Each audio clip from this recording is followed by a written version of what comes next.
नमस्कार दोस्तों, फिर से आप सभी का स्वागत है अभ्युदय आईएएस कोचिंग के इस यूट्यूब चैनल पर। अपन लगातार करंट अफेयर्स की क्लास डिस्कस कर रहे हैं, जो कि आरएस और एसआई और ईओ, आरओ, ऐसी सभी जो राजस्थान की महत्वपूर्ण एग्जाम है उन सभी के लिए ये इम्पोर्टेंट क्लास है। तो आप रेगुलर इस क्लास को अटेंड करते रहे। अपन ने अब तक 6 दिसंबर तक की क्लास डिस्कस कर ली है ना। तो आज की ये जो क्लास है ये 7 से लेके 10 दिसंबर तक की रहेगी। ओके, इसमें 4 दिन का करंट अफेयर्स है जो अपन आज डिस्कस कर रहे हैं। तो स्टार्ट करते हैं 7 दिसंबर के करंट अफेयर्स के साथ। करें स्टार्ट। तो पहला क्वेश्चन है कि सोने के सिक्के देने वाला दुनिया का पहला एटीएम कहां पर लगाया गया है। बहुत अच्छा क्वेश्चन है कि सोने के सिक्के, अक्सर जो एटीएम लगे रहते हैं वो पैसे निकालते हैं, दुनिया का पहला ऐसा एटीएम लगाया गया है जो क्या देता है, अब सोने के सिक्के। तो बताइए कि ये कहां पर लगाया गया है। सबसे अच्छी बात ये है कि अपने इंडिया में लगाया गया है पहली बार दुनिया में। तो नागपुर, चेन्नई, दिल्ली और हैदराबाद, इनमें से कौन सी जगह पर यह सोने के सिक्के देने वाला एटीएम लगाया गया है, बताइए। आंसर अपना अपना आप देखिए, कर लिया सेलेक्ट। तो इसका सही आंसर है कौन सा है, हैदराबाद। क्या है, हैदराबाद। हैदराबाद में हाल ही में एक ऐसा एटीएम लगाया गया है जो क्या देता है, सोने के सिक्के। अब इसकी खास बात यह है कि इस तरह का एटीएम दुनिया में पहली बार लगाया गया है। पहला एटीएम है ये जो कहां पर लगाया गया है, हैदराबाद में। ये देखिए, दिखने में जो अपने आम एटीएम होता है ना, जो पैसे निकालता है, वैसे का वैसा ही होता है।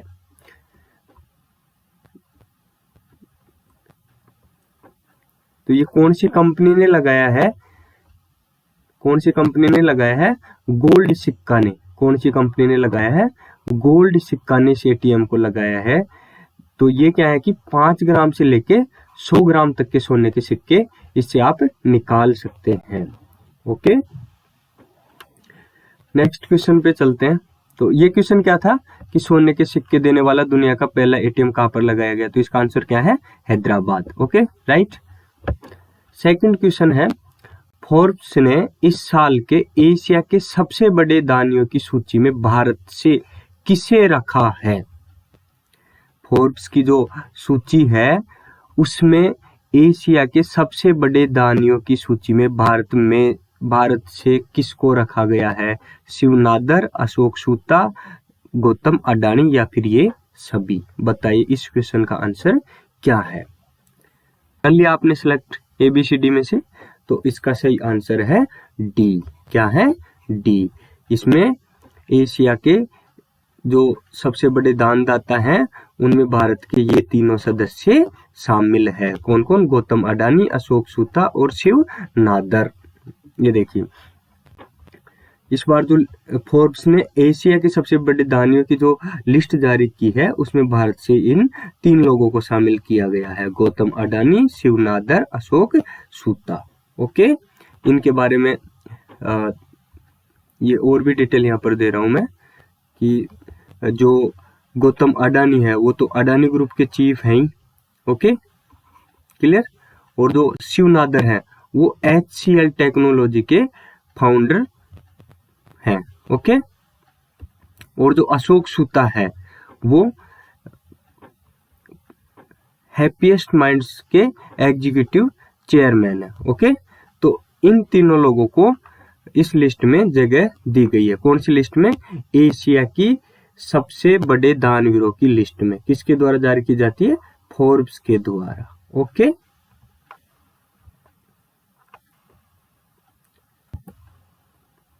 तीसरा क्वेश्चन आपके सामने है, वर्ल्ड बैंक ने चालू वित्त वर्ष 2022-23 के लिए भारत की GDP वृद्धि दर के अनुमान को 6.5% से बढ़ाकर कितनी कर दी है।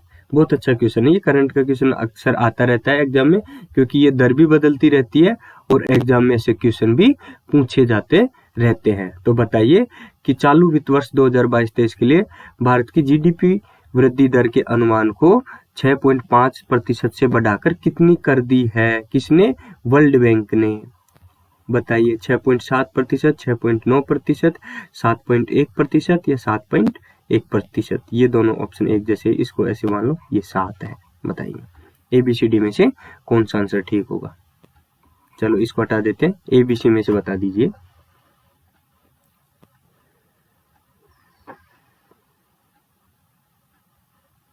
तो इसका सही आंसर क्या होगा, बी। क्या होगा, बी। पहले ये 6.5% कौन से महीने में थी, अक्टूबर के महीने में। अक्टूबर के महीने में वर्ल्ड बैंक का अनुमान था कि भारत की वृद्धि दर, GDP वृद्धि दर क्या रहेगी, 6.5। लेकिन फिलहाल अभी दिसंबर में जो नए डेटा आए हैं तो वर्ल्ड बैंक ने क्या कहा है कि भारत की GDP वृद्धि दर कितनी रहेगी, 6.9%। 6.9%। क्लियर।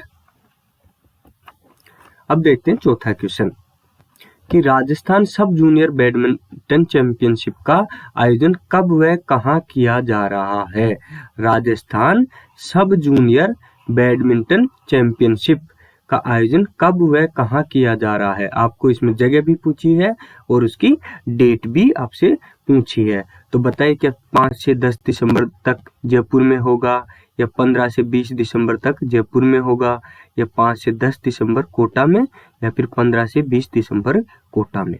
बताइए ABCD में से कहाँ होगा, क्या आंसर होगा इसका। राजस्थान सब जूनियर बैडमिंटन चैंपियनशिप। बताइए। तो इसका राइट आंसर है ए। क्या है, ए। 5 से 10 दिसंबर 2022 को ये कहां पर आयोजित होगी, जयपुर में। कहां पर, जयपुर में। जयपुर में कहां पर, SMS स्टेडियम में। कहा, SMS स्टेडियम में। ये किसके द्वारा आयोजित करवाया जा रहा है, जयपुर जिला बैडमिंटन संघ द्वारा। जयपुर जिला बैडमिंटन संघ द्वारा, जयपुर जिला बैडमिंटन संघ द्वारा इसका आयोजन करवाया जा रहा है। और इसमें राजस्थान के 28 जिलों से 1000 से ज्यादा खिलाड़ी इसमें भाग लेंगे। 1000 से ज्यादा खिलाड़ी इसमें क्या करेंगे, पार्टिसिपेट करेंगे। ओके।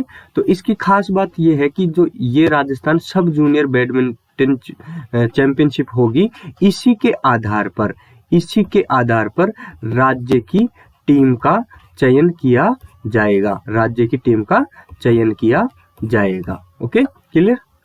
नेक्स्ट क्वेश्चन देखते हैं, 5वां। Adani green energy limited AGEL ने राजस्थान के जैसलमेर में कितने मेगावाट क्षमता के तीसरे हाइब्रिड पावर प्लांट को शुरू कर दिया है।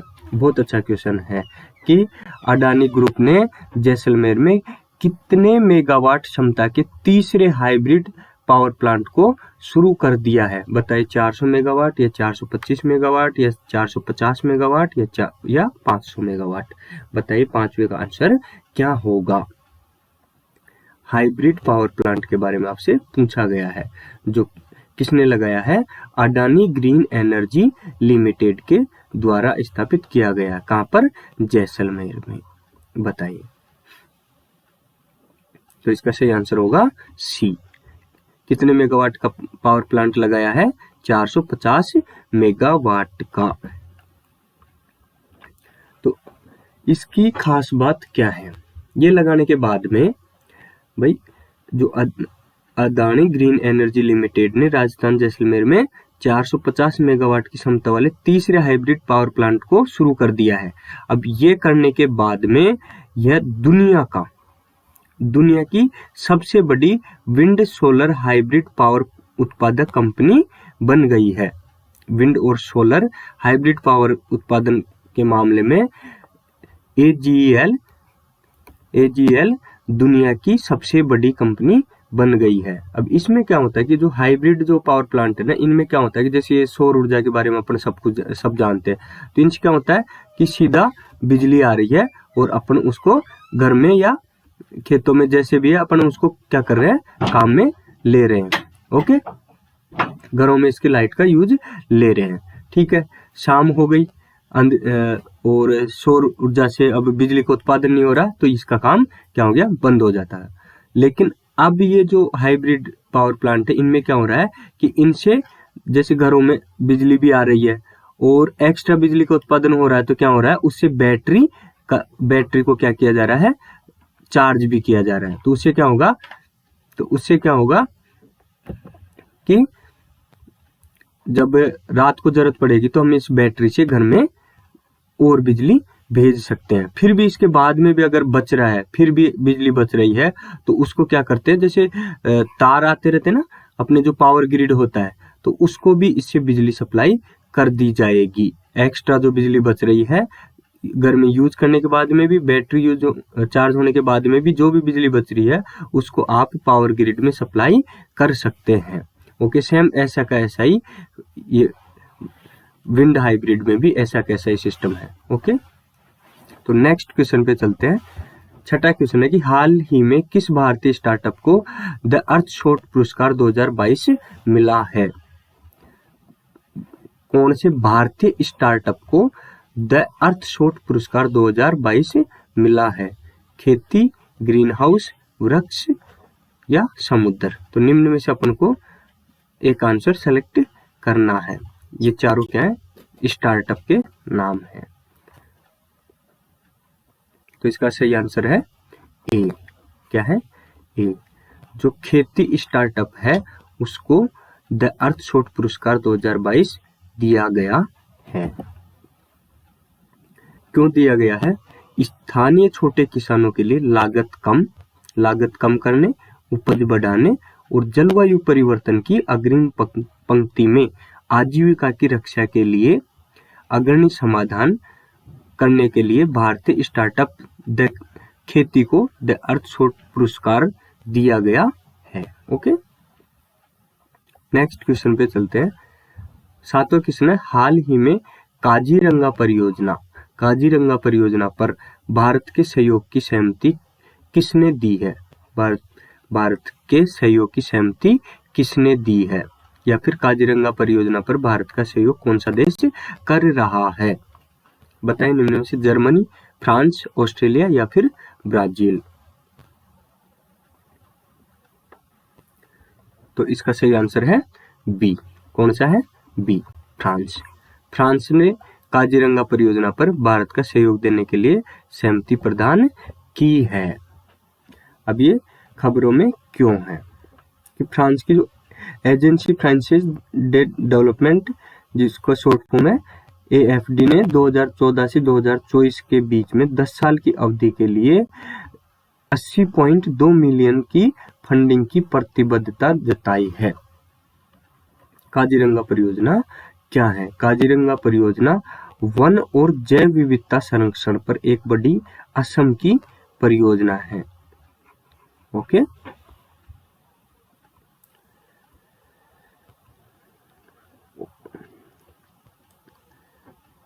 अब जो काजीरंगा राष्ट्रीय उद्यान है उसके बारे में भी कुछ अपन ये पॉइंट दे रखे हैं, इनको और देख लेते हैं कि ये काजीरंगा राष्ट्रीय उद्यान है। इसकी पहले बात हो चुकी कि ये कहाँ पर स्थित है, असम में। कहाँ पर स्थित है, असम में। ओके, और ये ब्रह्मपुत्र घाटी बाढ़ के मैदान में सबसे बड़ा अबाधित और प्रतिनिधि क्षेत्र है, जिसको 1974 में राष्ट्रीय उद्यान घोषित किया गया और 2007 में से टाइगर रिजर्व घोषित किया गया और 1985 में से यूनेस्को की विश्व धरोहर स्थल में शामिल कर लिया गया था।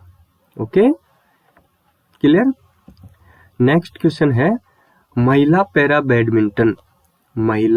Badminton player of the year 2022 से किसे नामित किया गया है।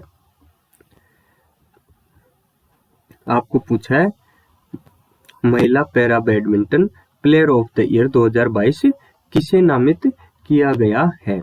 तो इसका आंसर बताना है मनीता रामदास या सुनीता रामदास या साक्षी रामदास या मनीषा रामदास। बताइए निम्न में से इनका आंसर कौन सा है। तो इसका सही आंसर कौन सा है, डी, मनीषा रामदास। मनीषा रामदास को महिला para badminton player of the year का घोषित किया गया है।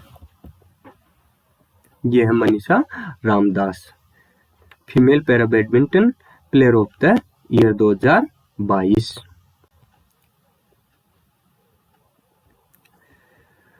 मनीषा रामदास को बैडमिंटन विश्व फेडरेशन पुरस्कारों में BWF साल की सर्वश्रेष्ठ महिला पैरा बैडमिंटन खिलाड़ी चुना गया है, क्योंकि US5 वर्ग में विश्व चैंपियन मनीषा रामदास ने 2022 में कुल 11 स्वर्ण और 5 कांस्य पदक जीते हैं। तो इसी के शानदार प्रदर्शन के चलते हुए इनको para badminton player of the year नामित किया गया है। नेक्स्ट क्वेश्चन देखते हैं। ये चक्रवातों के भी क्वेश्चन आते रहते हैं, है ना। तो इसी के चलते इस क्वेश्चन को यहाँ शामिल किया अपन ने कि चक्रवात मंडोस का नाम किस देश द्वारा सुझाया गया है। बहुत अच्छा क्वेश्चन डिजाइन किया है कि इसका नाम कौन से देश ने सुझाया है, या फिर ये जो अभी हाल ही में जो चक्रवात आया है जिसका नाम मंडोस, कौन से देश ने रखा है। क्या बांग्लादेश ने, या थाईलैंड ने, या UAE ने, या फिर श्रीलंका ने। अब अपन सोचेंगे कि भाई भारत के पड़ोसी देश A, B और D है तो इन्होंने रखा होगा, लेकिन सी ऑप्शन UAE भी दे रखा है, तो इसका सही आंसर भी C है। क्या है? C। UAE ने इस चक्रवात का नाम मंडोस रखा है। अब ये जो मंडोस रखा है तो इस वर्ड का अर्थ क्या है ये देख लेते हैं। पहले तो ये कि ये जो चक्रवात है मंडोस, इस तूफान का नाम है मंडोस, जिसने अभी तमिलनाडु, पुदुचेरी और आंध्र प्रदेश के कुछ हिस्सों को प्रभावित किया है। संयुक्त अरब अमीरात ने इसका नाम दिया है, जिसका अरबी में अनुवाद होता है खजाने का बक्सा। क्या होता है? खजाने का बक्सा। ये जो मंडो शब्द है इसका अर्थ है खजाने का बक्सा। मेरे तो समझ में नहीं आया कि इसका ये खजाने के बक्से से क्या तात्पर्य है, लेकिन इन्होंने रखा है तो मानना पड़ेगा मंडोस। ओके, जिसका अर्थ क्या है? खजाने का बक्सा। तो इसने अभी क्या है कि तमिलनाडु, पुदुचेरी, आंध्र प्रदेश में काफी प्रभावित किया है, और इसके बाद में अभी प्रेजेंट में महाराष्ट्र में भी इसने तबाही मचा रखी। स्कूलें भी इसके चलते हुए बंद कर दी गई है। ओके, तो नेक्स्ट क्वेश्चन है 10वां, संगम अभ्यास। संगम अभ्यास का 7वां संस्करण भारतीय नौसेना व किस देश की नौसेना का संयुक्त अभ्यास गोवा में शुरू हुआ है? बताइए। बहुत अच्छा क्वेश्चन है, पहले भी इस तरह का क्वेश्चन अपने लिया था। ऐसे क्वेश्चन बार बार आते रहते हैं। ओके, तो जो संगम अभ्यास है, संगम युद्ध अभ्यास, ये भारत और कौन से देश के बीच में किया जा रहा है? बताइए।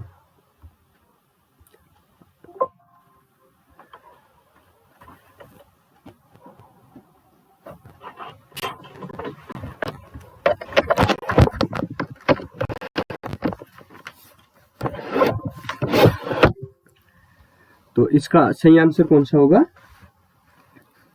इसका सही आंसर कौन सा होगा? ए। कौन सा होगा? ए।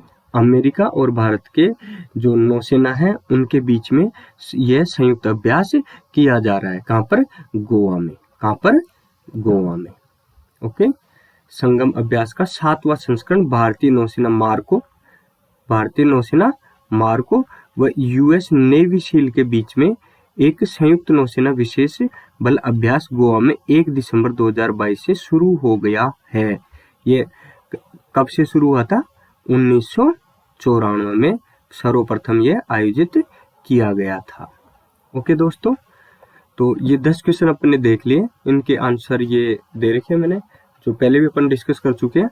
अब इसके बाद में अपन जो 8 तारीख के करंट अफेयर्स के क्वेश्चन है वो और डिस्कस कर लेते हैं। ओके,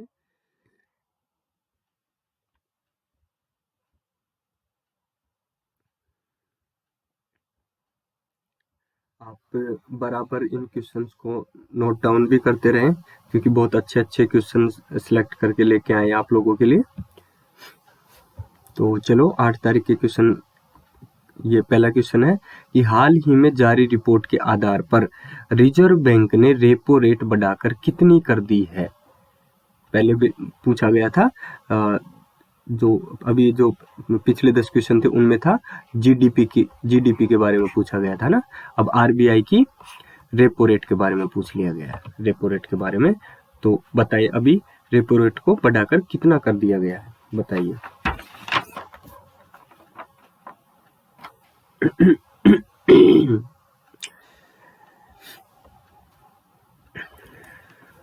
देखा आंसर इसका? तो इसका सही आंसर क्या होगा? ABCD में से क्या 6% या 6.25% या 5.90% या 6.50%? तो इसका सही आंसर क्या होगा? बी। क्या होगा? बी, 6.25% रेपो रेट को कर दिया गया है। तो प्रेजेंट पे रेपो रेट कितनी है RBI की? 6.25। ओके। RBI गवर्नर कौन है? लिखा हुआ है, तो बताने की जरूरत नहीं है, शक्तिकांत। ओके।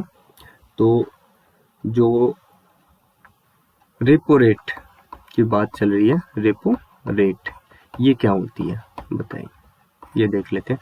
तो ये क्या होता है कि जब RBI है ना, RBI जो अपने सामान्य बैंक होते हैं उनको उधार देती है, बैंकों को उधार देती है, तो इन बैंकों से ब्याज की जो दर वसूली जाती है वो रेपो रेट होती है, और रिवर्स रेपो रेट भी होती है, रिवर्स रेपो रेट। ये क्या होती है? तो इसमें क्या होता है कि जो बैंक होते हैं ना, अपने सामान्य बैंक, वो क्या करते हैं, इन बैंकों से RBI उधार ले लेता है, RBI उधार ले लेता है। तो जब ये RBI इनको ब्याज की दर देता है इनके उधार के बदले में, वो रिवर्स रेपो रेट होती है। ओके। और एक होता है CRR, कैश रिजर्व रेशियो। ये क्या होता है? ये आप एक लाइन में लिख के आप कमेंट कीजिए। Okay, clear? तो अभी प्रेजेंट में रिजर्व बैंक की रेपो रेट क्या है? 6.25%। Okay, clear?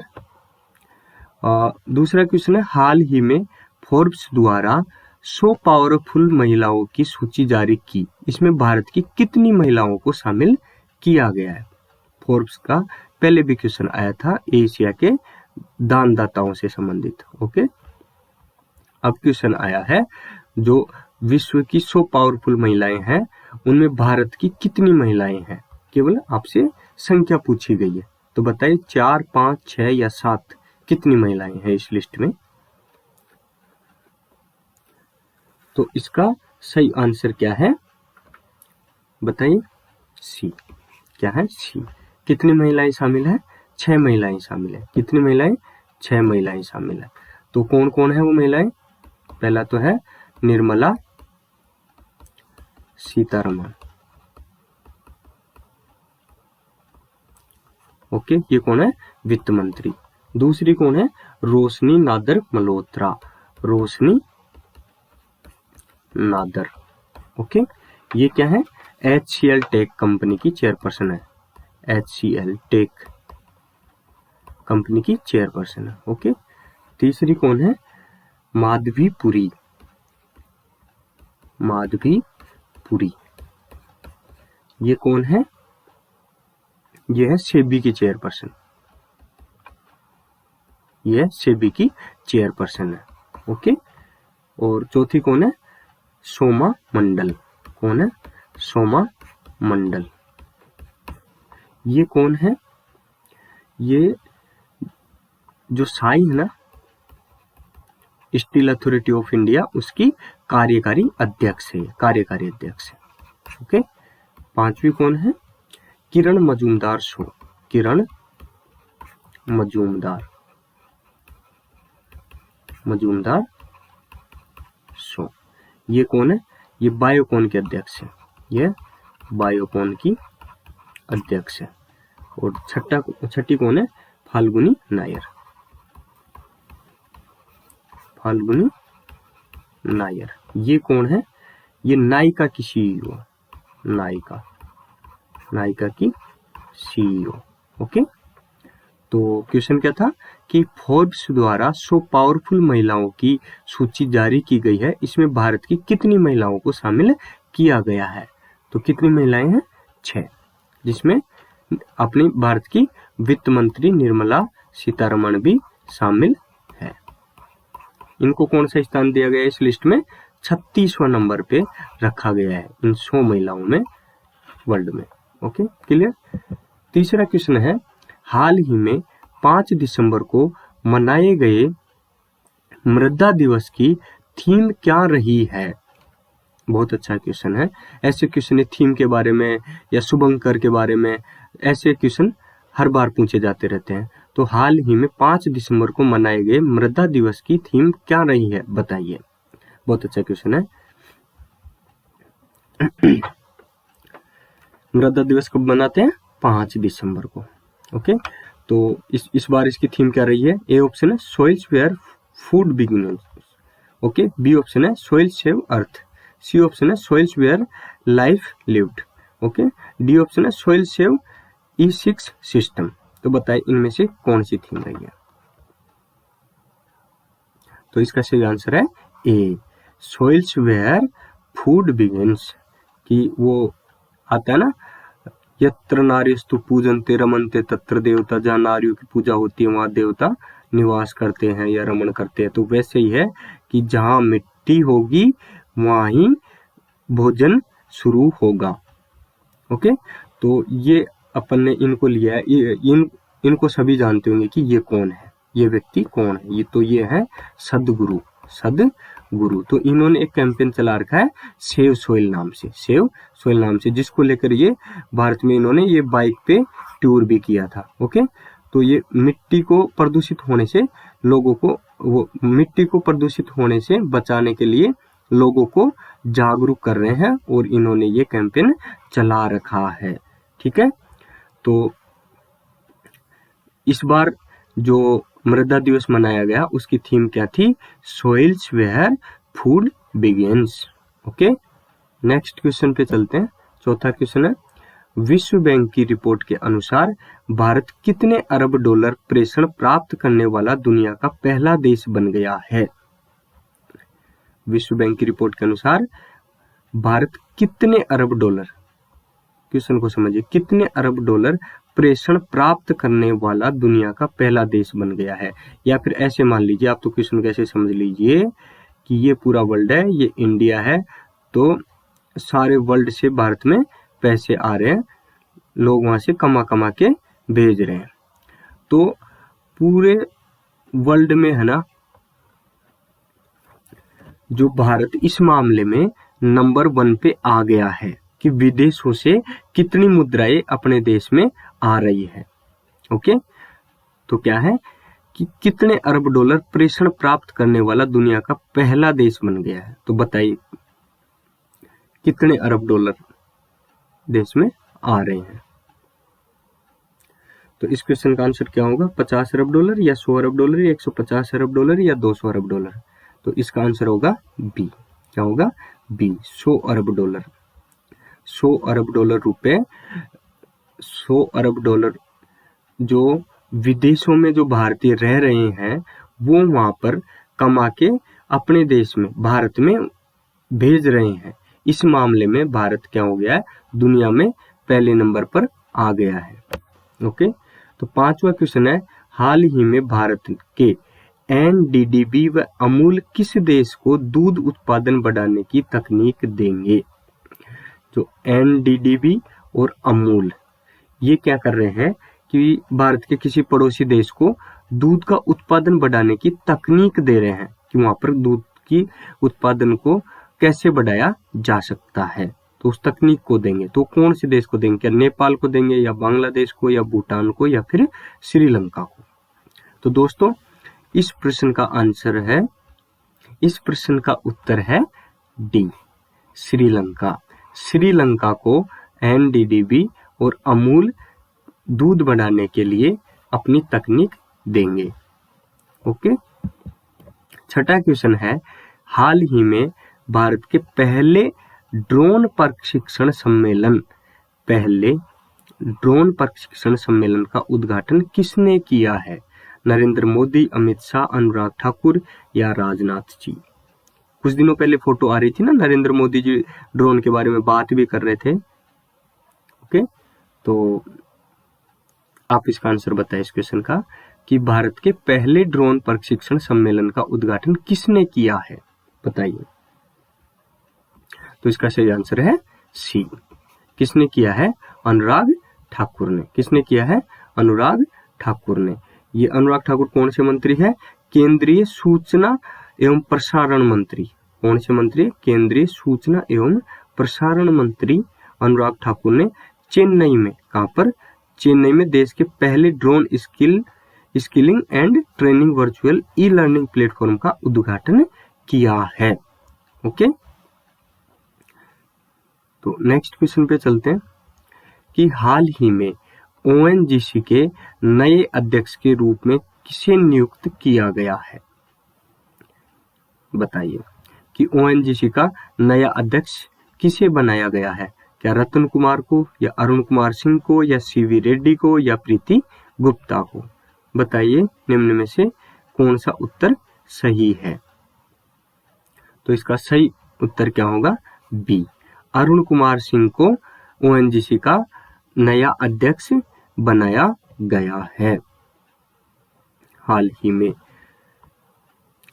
ये क्या कि भारत पेट्रोलियम कॉरपोरेशन बीपीसीएल के पूर्व अध्यक्ष अरुण कुमार सिंह को तेल एवं प्राकृतिक gas Nigam oil and natural gas corporation का नया अध्यक्ष नियुक्त किया गया है। ओके, तो जो अरुण कुमार सिंह जी हैं वो पहले क्या है? बीपीसीएल के पूर्व अध्यक्ष रहे हुए हैं। तो प्रश्न क्या था? ओएनजीसी का नया अध्यक्ष किसे बनाया गया है? तो किसको बनाया गया? अरुण कुमार सिंह को। 8वां क्वेश्चन है, भारतीय महिला क्रिकेट टीम के नए बल्लेबाजी कोच किसे नियुक्त किया गया है? अच्छा क्वेश्चन है कि जो अपनी भारत की महिला क्रिकेट टीम है उसका नए बल्लेबाजी कोच, कौन से वाला? बल्लेबाजी का नया कोच किसे नियुक्त किया गया है? तो ये फोटो देखकर ही बता दीजिए आप। किसी को तो अनिल कुंबले लग रहा होगा। ओके, तो ये ऑप्शन है एच कानिटकर, या वी एस लक्ष्मण, वीरेंद्र सहवाग, या महेंद्र सिंह धोनी। तो कौन सा ऑप्शन सही है? एच कानिटकर। ओके, तो इनको महिला क्रिकेट टीम का नया बल्लेबाजी कोच नियुक्त किया गया है। ओके, 9वां क्वेश्चन है, सरदार शहर विधानसभा उपचुनाव में किसे जीत मिली है? भंवरलाल शर्मा, अनिल कुमार शर्मा, लालचंद जाट, या अशोक पिचा? बताइए।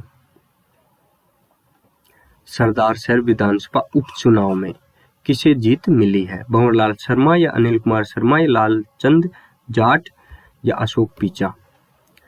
तो इसका आंसर सभी को पता है कि इसका आंसर है बी, अनिल कुमार शर्मा ये चुनाव जीते हैं। भंवरलाल शर्मा वहां पर विधायक थे, उनका निधन हो गया था, तो जो मध्यावधि चुनाव होते हैं उपचुनाव, तो उनका आयोजन किया गया और उसमें ये भी कांग्रेस से थे। ओके, और जो अनिल कुमार शर्मा जी हैं जो इनके बेटे हैं उनको कांग्रेस ने टिकट दिया और ये जीत के आए भारी मतों से, लगभग 27,000 वोटों के आसपास से जीत के आए। किसको हराया इन्होंने? अशोक पिचा को। ये बीजेपी कैंडिडेट थे। ओके, नेक्स्ट क्वेश्चन पे चलते हैं। हाल ही में मुंबई के आदित्य मित्तल भारत के कौन से शतरंज ग्रैंड मास्टर बने हैं? अच्छा क्वेश्चन है, बताइए कि जो आदित्य मित्तल हैं वो भारत के कौन से शतरंज ग्रैंड मास्टर बने हैं? बताइए, 75वें, या 76वें, या 77वें, या फिर 78वें? बताइए। तो ये बने हैं 77वें नंबर के। ओके, अभी क्या है कि जो आदित्य मित्तल है इन्होंने स्पेन में चल रहे एक टूर्नामेंट के दौरान एक अच्छा प्रदर्शन किया और उसकी बदौलत ये क्या है? भारत के 77वें शतरंज के ग्रैंड मास्टर बन गए हैं।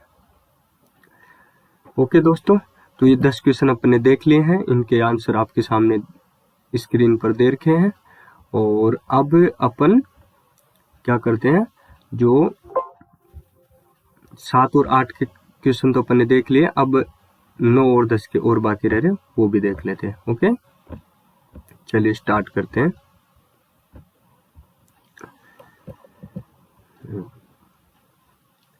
पहला क्वेश्चन है, हाल ही में जारी हुए चुनाव परिणामों के बारे में निम्न में से कौन सा कथन सही है? बताइए। हाल ही में जारी हुए चुनाव परिणामों के बारे में कौन कौन से कथन सही है? ए सही है, बी सही है, सी सही है। तो ये ऑप्शन है, गुजरात में 182 कुल विधानसभा सीट में 156 भाजपा, 17 आप व 4 अन्य ने सीटें जीती है। बी ऑप्शन है, हिमाचल में 68 कुल सीटों में से 40 कांग्रेस ने, 25 भाजपा ने व 3 अन्य को मिली है। गुजरात में भाजपा लगातार 7वीं बार बहुमत प्राप्त की है। तो इसका सही आंसर डी होगा। और यहाँ पर ये आपकी जगह यहाँ पर क्या आएगा? कांग्रेस। क्या आएगा? कांग्रेस। तो इसके सारे ऑप्शन सही है कि गुजरात में कुल कितनी सीटें हैं? 182 सीटें हैं, जिनमें से 156 तो बीजेपी ने जीती है और 17 कांग्रेस ने जीती, 4 अन्य ने जीती है। हिमाचल में टोटल 68 सीटें हैं, जिनमें से 40 कांग्रेस ने और 25 भाजपा ने और 3 अन्य को मिली है। और सबसे बड़ी बात यह है कि गुजरात में भाजपा लगातार 7वीं बार वापस से सत्ता में आ गई है। तो इसके सारे ऑप्शन सही हैं। ये इसके डेटा दे रखे हैं, जो ये गुजरात के हैं। टोटल गुजरात में 182 है, 182 में से 156 बीजेपी को, 17 कांग्रेस को, 5 आप को, 4 अदर्स को। ओके। और ये हिमाचल के बारे में ये डेटा है। टोटल सीट वहाँ पर 68 है, जिसमें से 40 कांग्रेस ने जीती है, 25 बीजेपी ने, आपने 0 और अन्य संगठनों ने 3। ओके। नेक्स्ट क्वेश्चन देखते हैं। सेकंड क्वेश्चन आपका, प्रदेश में पहली बार कहाँ पर वैदिक पद्धति से नवग्रह और नक्षत्र वाटिका कहाँ पर तैयार की जाएगी? ओके, अच्छा क्वेश्चन है। वैदिक पद्धति से नवग्रह और नक्षत्र वाटिका कहाँ पर तैयार की जाएगी? तो इसका सही आंसर क्या है? जयपुर, जोधपुर, बीकानेर या जालोर? ABCD में से बताइए। तो इसका सही आंसर क्या है? ए। क्या है? ए, जयपुर। कहाँ पर? जयपुर। अपन क्या करते हैं कि जो न्यूज होती है कोई भी करंट की, तो उसकी वो वैलिड है, वेरीफाई है या नहीं है, उसको जांचने के लिए अपन को उसके जो सोर्स है वो भी अपन को अच्छे देखने होते हैं। तो ये राजभवन का ट्विटर हैंडल है, वहां से ये लिया है मैंने इसका ये ट्वीट कि जगत गुरु रामानंदाचार्य राजस्थान संस्कृत विश्वविद्यालय जयपुर के संविधान पार्क और नवग्रह नक्षत्र वाटिका का माननीय राज्यपाल एवं कुलाधिपति श्री कलराज मिश्र ने शिलान्यास किया है। तो ये जो नवग्रह नक्षत्र वाटिका है ये कहाँ पर बनाई जा रही है? जयपुर में। जयपुर में कहाँ पर? जगत गुरु रामानंदाचार्य राजस्थान संस्कृत विश्वविद्यालय में इसका निर्माण किया जा रहा है। तो जो कुलाधिपति कलराज मिश्र हैं अपने राज्यपाल, इन्होंने कहा है कि नई पीढ़ी को आधुनिक जीवन शैली से जुड़े दुष्प्रभावों से बचाने के लिए यौगिक दिनचर्या से जोड़ने का आह्वान किया है। तो इन्होंने क्या है कि वैदिक पद्धति से नवग्रह और नक्षत्र वाटिका के बारे में और भी जानकारी दी है, जो आपके सामने मैंने यहाँ पर ऐड कर रखी है। वीडियो को रोक के आप देख सकते हैं। तीसरा क्वेश्चन है, हाल ही में विश्व चैंपियनशिप 2022 में मीराबाई चानू ने कौन सा पदक जीता है? विश्व चैंपियनशिप 2022 में मीराबाई चानू ने कौन सा पदक जीता है? बताइए। स्वर्ण, रजत, कांस्य या फिर तीनों पदक भी जीते हैं। मीराबाई चानू, इनको सभी जानते ही हैं। टोक्यो ओलंपिक में इन्होंने मेडल लिया था। कौन सा मेडल लिया था वो आप कमेंट करके बताइए।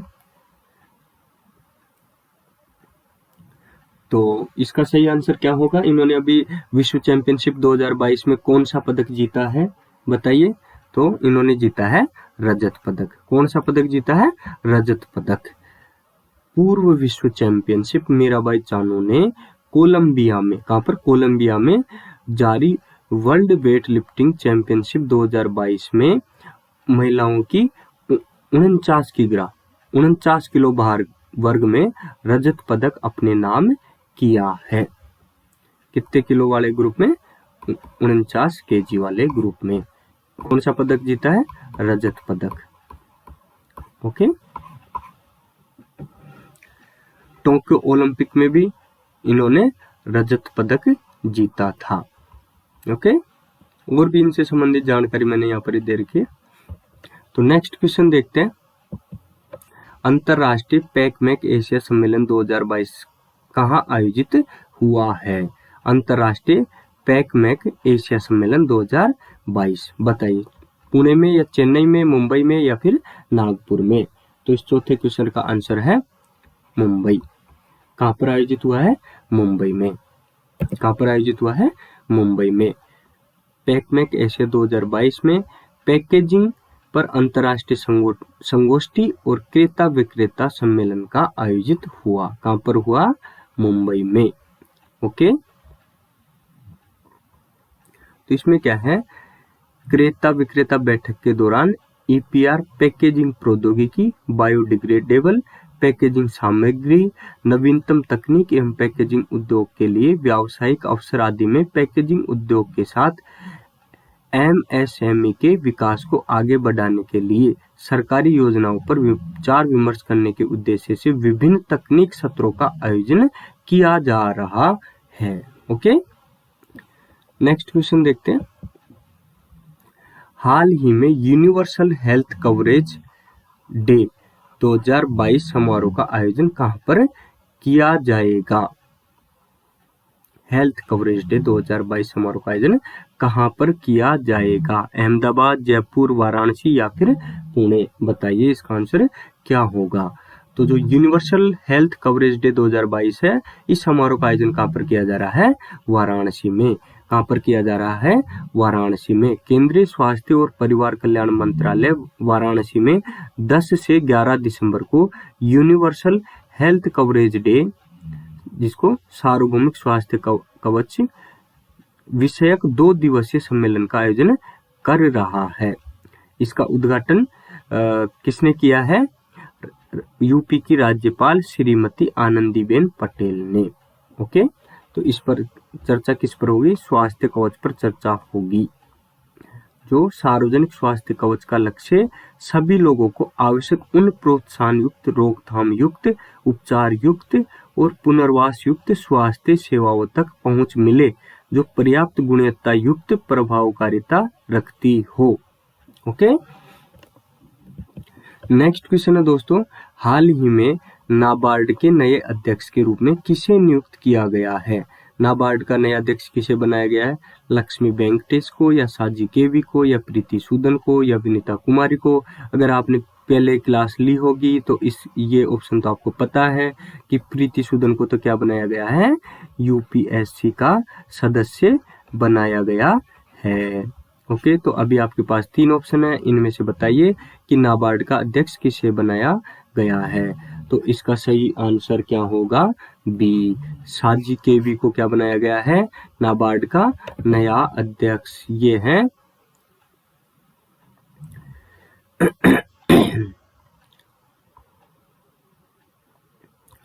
जो नाबार्ड है उसका नया अध्यक्ष किसे बनाया गया है?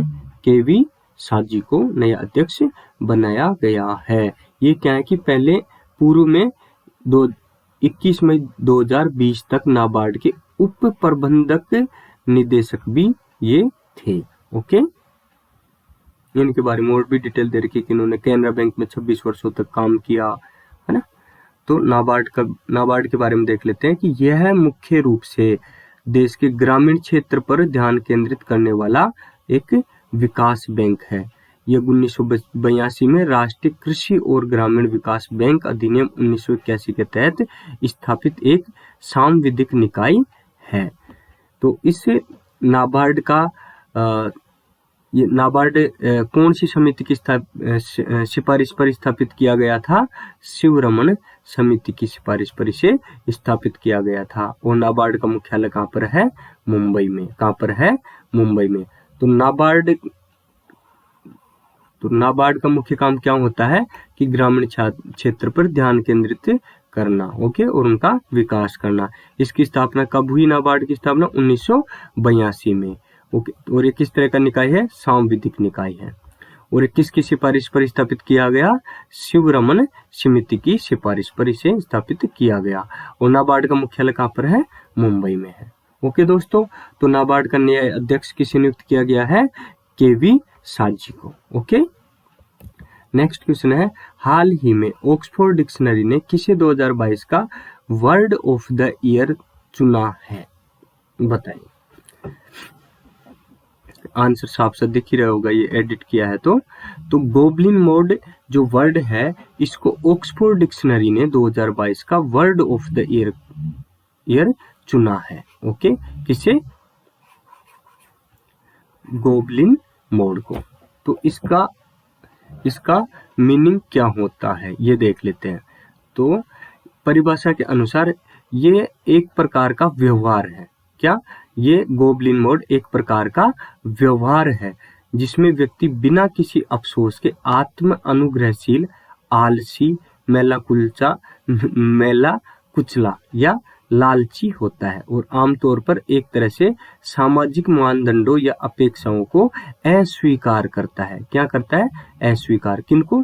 जो सामाजिक मापदंड या मानदंड होते हैं उनको ये क्या करता है?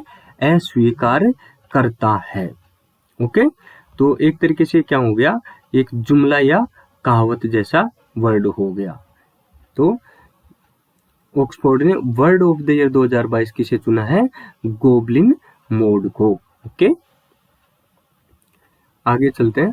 8वां क्वेश्चन है, हाल ही में इसरो किसके लिए स्थानीय डेटा इंफ्रास्ट्रक्चर जियो पोर्टल का विकास करेगा? अच्छा क्वेश्चन है ये भी, कि इसरो है वो कौन से क्षेत्र या कौन से राज्य या केंद्र शासित प्रदेश के लिए स्थानीय डेटा इंफ्रास्ट्रक्चर जियो पोर्टल का विकास करेगा? बताइए। लेह के लिए या लद्दाख के लिए या श्रीनगर के लिए या फिर असम के लिए? बताइए। तो ये किसके लिए करेगा? लद्दाख के लिए। किसके लिए? लद्दाख के लिए। क्या करेगा? स्थानीय डेटा और इंफ्रास्ट्रक्चर जियो पोर्टल का विकास करेगा। कौन करेगा? इसरो। इसके बारे में और जानकारी अपन ने ली है, अखबार की कटिंग ली है कि इसरो लद्दाख के लिए स्थानीय डेटा इंफ्रास्ट्रक्चर जियो पोर्टल विकसित करेगा। इससे क्या होगा? इस परियोजना में रिमोट सेंसिंग, भूस्थानिक तकनीकों और इस डेटाबेस को होस्ट करने के लिए जियो पोर्टल के विकास का उपयोग करके स्थानिक डेटाबेस पीडी शामिल है, ओके। तो इधर देख लेते हैं। स्थानीय डेटा इंफ्रास्ट्रक्चर जियो पोर्टल जियो लद्दाख विकसित करने के लिए इसरो की एक इकाई भारतीय रिमोट सेंसिंग संस्थान से संपर्क किया है, ओके। तो इससे क्या होगा? जो परियोजना में रिमोट सेंसिंग भूस्थानिक तकनीकों का उपयोग करके स्थानिक डेटाबेस निर्माण शामिल है। इस डेटाबेस को रखने के लिए एक भू पोर्टल का विकास किया गया है। अंतरिक्ष विभाग के अनुसार परियोजना का उद्देश्य, ये मुख्य बातें हैं कि इस योजना का उद्देश्य क्या है, कि लद्दाख के अधिकारियों को भूस्थानिक तकनीकों और अनुप्रयोगों पर प्रशिक्षण देना भी है। पोर्टल जो लद्दाख के लिए भूस्थानिक डेटा विजुअलाइजेशन और विश्लेषण प्रदान करता है, जिससे स्थानीय दर्शक कार्बन तटस्थता, भूस्थानिक उपयोगिता मानचित्रण और भूपर्यटन शामिल है, ओके। क्लियर? नेक्स्ट क्वेश्चन है, हाल ही में चर्चा में रही दीना बोलुआर्टे का संबंध किससे है? ये दीना या फिर डीना कुछ भी मिल जाएगा आपको, ओके। तो दीना बोलुआर्टे का संबंध है। बताइए कि पेरू की महिला राष्ट्रपति बनी है, या पेरू की पहली महिला प्रधानमंत्री बनी है, या फिर ब्राजील की पहली महिला राष्ट्रपति बनी है, या फिर ब्राजील की पहली महिला प्रधानमंत्री बनाई है। तो बताइए ये दीना बोलुआर्टे क्या बनी है हाल ही में? तो इसका सही आंसर होगा ए। हाल ही में पेरू की ये राष्ट्रपति बनी है, और मुख्य बात क्या है कि पहली राष्ट्रपति बनी है, पहली महिला राष्ट्रपति बनी है। ओके,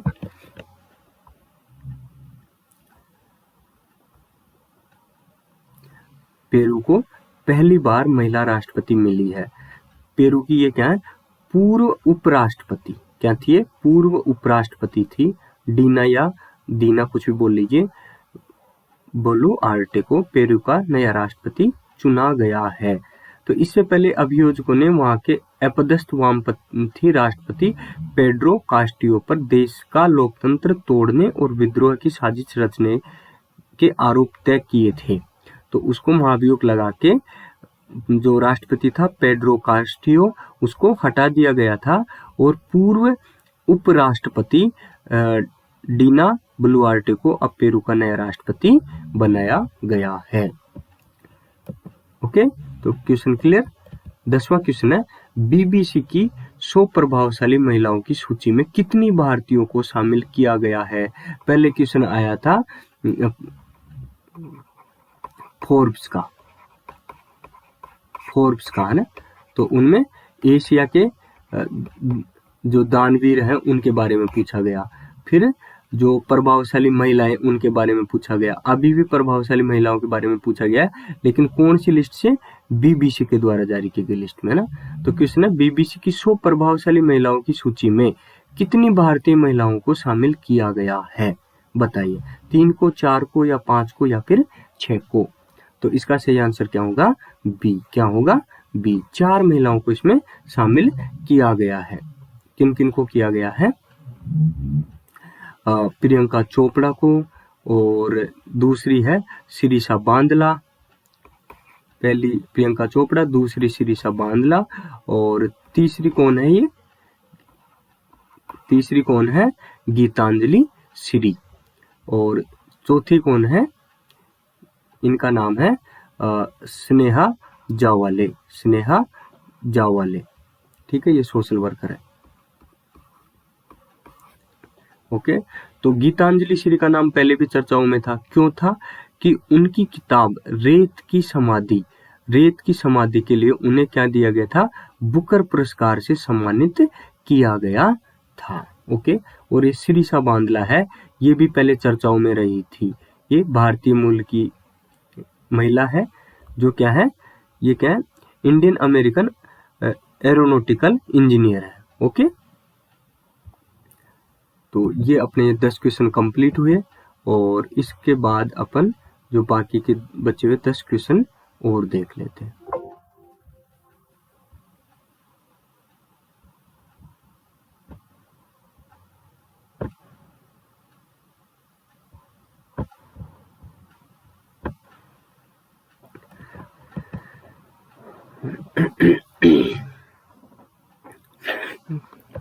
तो पहला क्वेश्चन है, हाल ही में किस राज्य सरकार ने एशिया के ड्रोन डिलीवरी हब का अनावरण किया है। ड्रोन डिलीवरी हब का अनावरण किया है, क्या असम ने, या फिर अरुणाचल प्रदेश ने, या मेघालय ने, या फिर मणिपुर ने। तो बताइए कि हाल ही में किस राज्य सरकार ने एशिया के ड्रोन डिलीवरी हब का अनावरण किया है। सही आंसर बताइए ABCD में से। तो इसका सही आंसर है सी। कौन से राज्य ने किया है, मेघालय ने। क्या किया है, एशिया के ड्रोन डिलीवरी हब का अनावरण किया है। ये देखिए, स्टार्टअप टेक ईगल, ये भारतीय स्टार्टअप है टेक ईगल, इसकी साझेदारी से मेघालय की सरकार ने एशिया के पहले ड्रोन डिलीवरी हब और नेटवर्क का अनावरण किया है। इसका उद्देश्य क्या है, कि राज्य में लोगों के लिए स्वास्थ्य सेवा तक सार्वभौमिक पहुंच प्रदान करना है।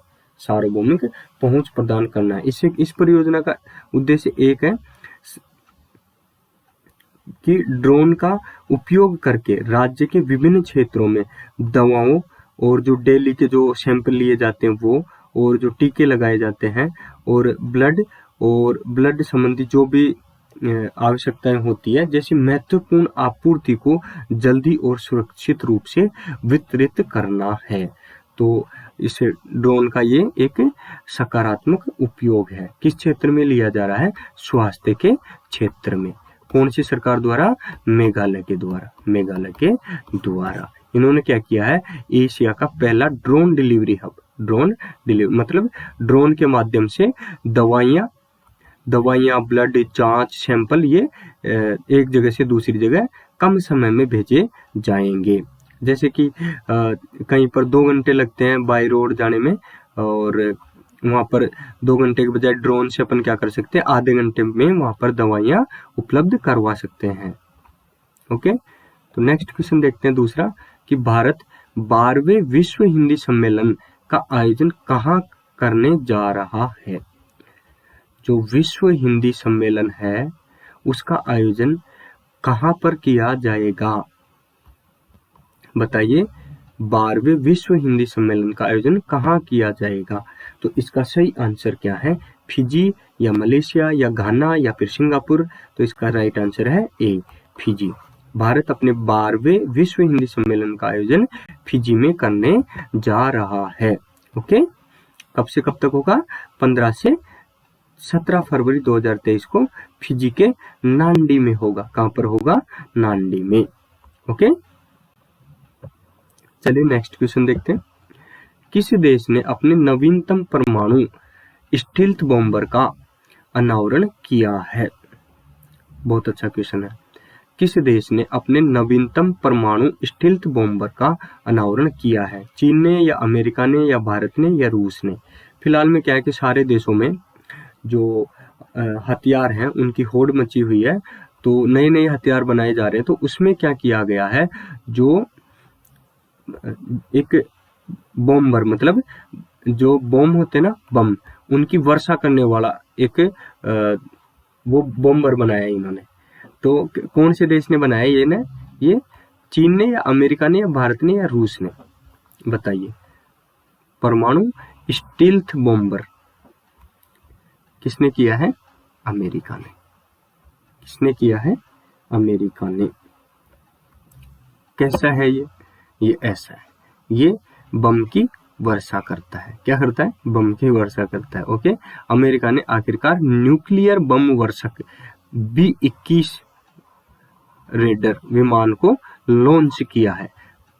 तो ये क्या है, कई वर्षों से गोपनीय तरीके से इस विमान को विकसित करने में लगा था। यह विमान क्या है, जो अभी राफेल है ना, भारत में राफेल लाए हैं अपन, उससे भी तेज बताया जा रहा है। राफेल तो 5वीं जनरेशन का लड़ाकू विमान है, जबकि ये जो B-26 रेडर है ये 6ठे जनरेशन का है। कौन से, 6ठे जनरेशन का है। ओके, तो ये जो परमाणु स्टील्थ बॉम्बर है इसका अनावरण कौन से देश ने किया है, अमेरिका ने किया है। ठीक है, ये एयरफोर्स के ऑफिशियल ट्विटर हैंडल से ये जानकारी ली है। तो चौथा क्वेश्चन है, हाल ही में मिरेकल्स ऑफ फेस योगा अपनी पुस्तक का विमोचन किसने किया है। अभी जो आने वाले टाइम में है ना, जो ये क्वेश्चन की लैंग्वेज आपको थोड़ी सी अटपटी लग रही होगी, इसको और सरल किया जाएगा। ओके, वैसे एग्जाम में तो ऐसे अटपटी आती है उल्टी सीधी, तो आंसर उलट पुलट हो जाते हैं आपके, लेकिन पढ़ाते टाइम आपको थोड़ी और ज्यादा सरल लगे, इस तरीके से इन क्वेश्चंस को डिजाइन किया जाएगा। तो क्वेश्चन है, हाल ही में मिरेकल्स ऑफ फेस योगा अपनी पुस्तक का विमोचन किसने किया है। जय गुरुदेव ने या मानसी गुलाटी ने या बाबा रामदेव ने या श्री रविशंकर ने। तो बताइए कि मिरेकल्स ऑफ फेस योगा किसकी पुस्तक है, बताइए ये BCD में से। तो ये पुस्तक किसकी है,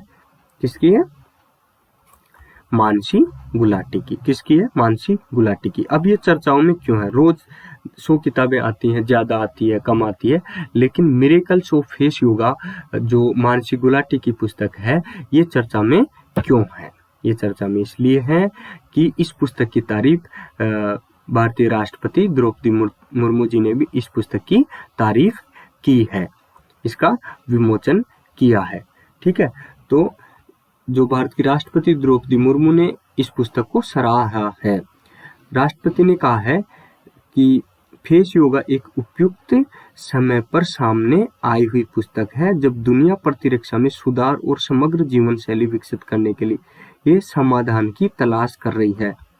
यहाँ से देखिए इम्पोर्टेंट, पुस्तक फेस योगा चेहरे के योग पर एक व्यापक कार्य है जो स्पष्ट और सरल भाषा में लिखा गया है।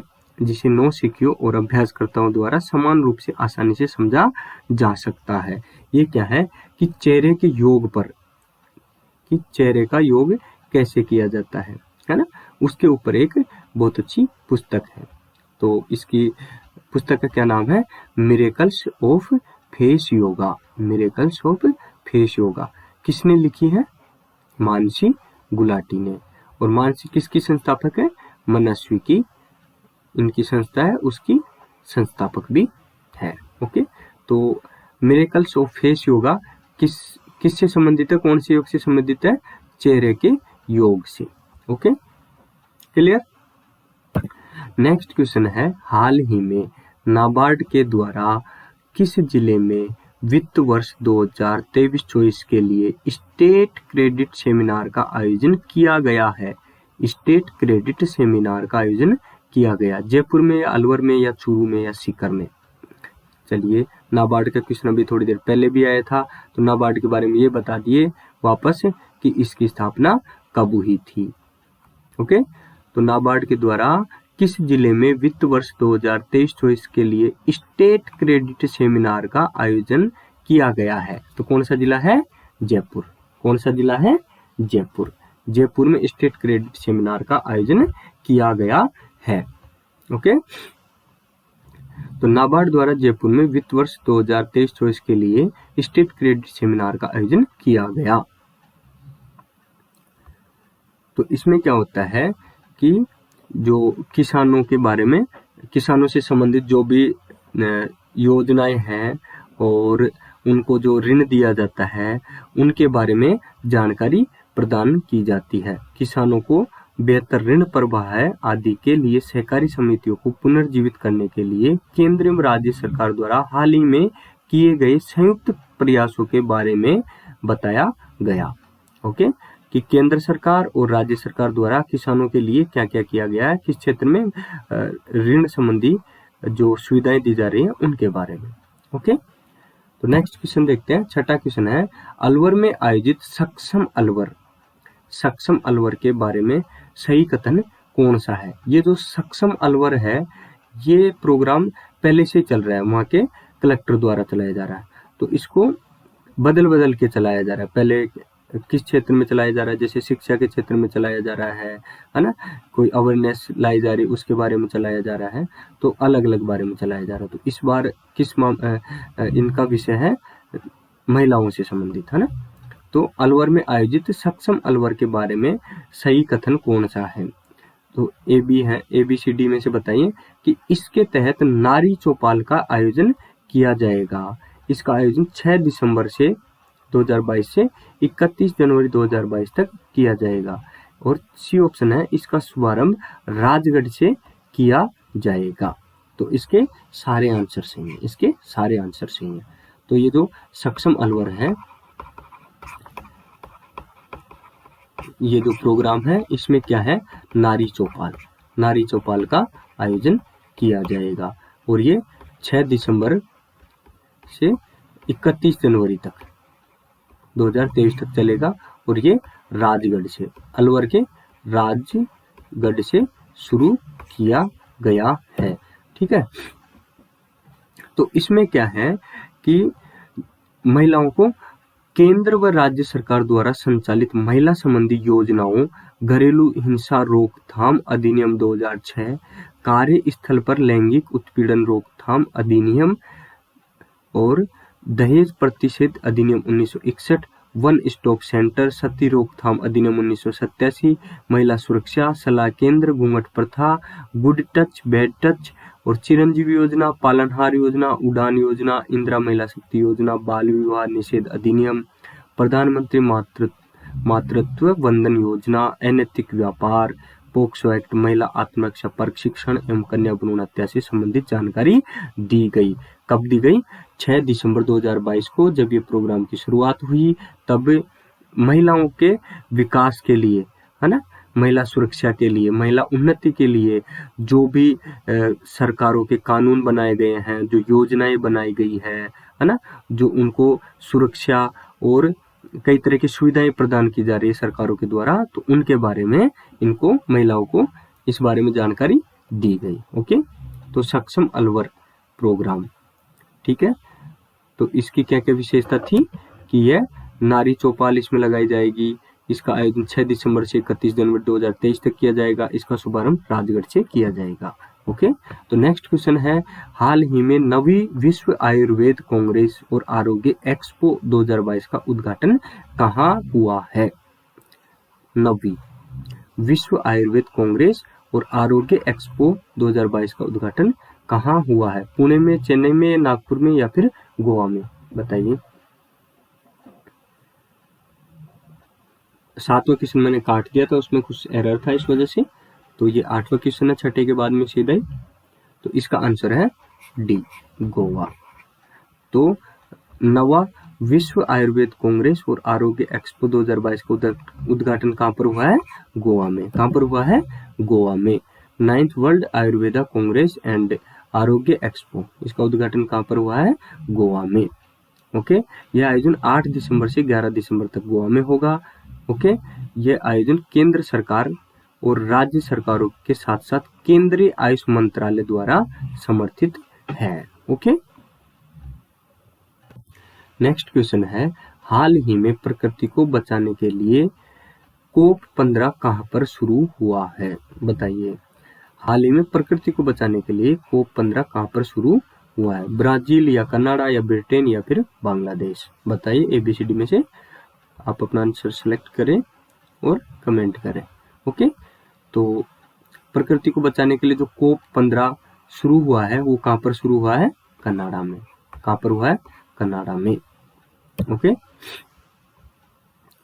कनाडा के मॉन्ट्रियल शहर में। कौन से शहर में? मॉन्ट्रियल शहर में। ये 2 सप्ताह चलने वाला जैव विविधता पर सम्मेलन है। कौन सा? कोप 15। इसमें भारत सहित कितने देश शामिल हो रहे हैं? 196 देश। ओके, नेक्स्ट क्वेश्चन है, लास्ट क्वेश्चन आज का। राष्ट्रीय स्काउट गाइड का 4 से 10 जनवरी को होने वाली 18वीं राष्ट्रीय भारत स्काउट गाइड जम्बूरी 2023 का आयोजन कहाँ होगा? बहुत अच्छा क्वेश्चन है, काफी दिनों से इसकी तैयारियां चल रही है। राष्ट्रीय भारत स्काउट जम्बूरी 2023 का आयोजन कहाँ होगा? तो इसका आयोजन कहाँ होगा? जयपुर में, बीकानेर में, पाली में या फिर कोटा में? तो इसका सही आंसर है सी। क्या है? सी। राष्ट्रीय भारत स्काउट गाइड जम्बूरी 2023 का आयोजन कहाँ होगा? पाली में। कहाँ पर होगा? पाली में। ओके, तो इसमें क्या होगा? ये 4 से 10 जनवरी 2023 तक पाली जिले के निम्बली ब्राह्मण रोहट क्षेत्र में आयोजित होगा।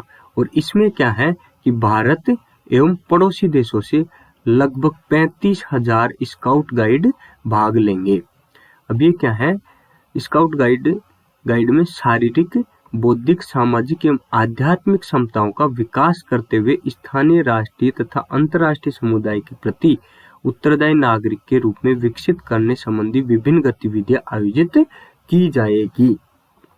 और इसमें बड़ी बात क्या है, ये इम्पोर्टेंट क्यों है कि राजस्थान में 67 वर्ष के बाद में इस राष्ट्रीय जम्बूरी का आयोजन किया जा रहा है। मतलब 67 वर्ष बाद राष्ट्रीय जम्बूरी की मेजबानी करने का गौरव प्राप्त हो रहा है। इससे पूर्व 1956 में जयपुर में दूसरी राष्ट्रीय स्काउट गाइड जम्बूरी का आयोजन हुआ था। और पिछली 10 जम्बूरियों से लगातार पूरे देश में प्रथम स्थान पर आ रहा है। कौन? राजस्थान। ओके, तो कब से कब तक होगा? 4 से 10 जनवरी तक 2023 में। ओके, कहाँ पर होगा? पाली में होगा। कहाँ पर होगा? पाली में होगा। 35,000 से ज्यादा स्काउट गाइड इसमें शामिल होंगे, देश और विदेश के। देश और विदेश के, ठीक है। तो इसमें कौन कौन से कार्यक्रम शामिल रहेंगे, ये इसके बारे में मैंने यहाँ पर बता रखा आपको। ओके, शारीरिक, बौद्धिक, सामाजिक, आध्यात्मिक क्षमताओं का विकास करने हेतु स्थानीय, राष्ट्रीय, अंतर्राष्ट्रीय समुदाय के प्रति उत्तरदायी नागरिक के रूप में विकसित करने संबंधी विभिन्न गतिविधियां आयोजित की जाएगी। और राजस्थान को ये क्या? 67 वर्षों बाद, 67 वर्ष बाद, ठीक है। इससे पहले कब आयोजन हुआ था राजस्थान में? 1956 में। 1956 में जयपुर में, ठीक है। जब दूसरे नंबर की राष्ट्रीय स्काउट गाइड जमहूरी का आयोजन हुआ था, और पिछली 10 जमहूरियों में राजस्थान क्या कर रहा है, टॉप कर रहा है। क्या कर रहा है, टॉप कर रहा है। तो दोस्तों ये 10 क्वेश्चन अपने समाप्त होते हैं यहाँ पर, इनके आंसर आपके सामने हैं। आप सभी को ये मेरी क्लास पसंद आ रही है या इसमें कोई और अपन सुधार कर सकते हैं, तो उनसे संबंधित आप जो भी सुझाव है वो कमेंट बॉक्स में कमेंट कर सकते हैं। और स्पीड को कम रखा जाए या तेज रखा जाए, उसके बारे में भी आप आवश्यक सुझाव दे सकते हैं। क्लास को और इंटरेस्टिंग कैसे बनाया जा सकता है। तो अब तक तो ये क्लास है, ये अब तक की जो पीछे की जो क्लासें रह रही थी उनको अपने एक साथ कंप्लीट कर लिया है। अब जो नेक्स्ट क्लास रहेगी सोमवार से, जो भी क्लास रहेगी पर डे, हर दिन की क्लास रहेगी, जिसमें अपन क्या करेंगे, 10-10 क्वेश्चन सोल्व करते रहेंगे।